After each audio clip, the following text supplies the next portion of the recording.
Veistu hvernig ég að leika núna? Gettu. Sveppa krull, sveppa krull. Ég elska Sveppa. Hann hefur veitt mér svo mikið innblástur í gegnum tíðina að hálfa væri nóg, sko. Ég veit að Sveppa að ég er svolítið málaður hérna út af því að þegið hérna. Herru, já, ég legg út af því að hann er alveg bestur hann Sveppi, þá var ég að láta þetta í heilaga og bara, þú veist, aðeins svona bara lágt, sko. Því að verður að vera svona smá feelingu, sko.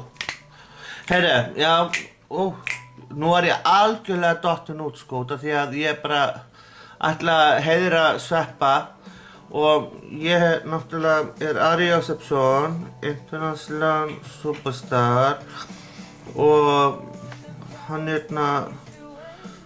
hann þekkir mig ekki, hann veit ekki eins og hver ég er.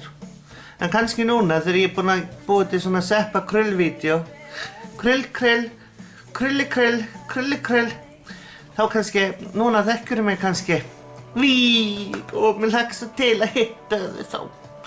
En núna verð ég að vera svolítið alvarlegur og vera ég sjálfur. I am an emo motherfucker!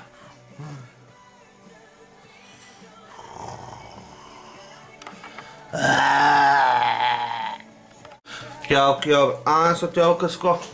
Ég þurfti að klippa svolítið vídeó út af því að hundarnir mínir voru farnir að naga í hárkollunum mína, já.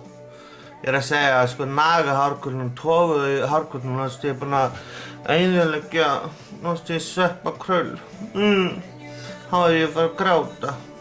Já, ég var í dag alveg bara, ég verð að búa til vídeó Sveppa krull.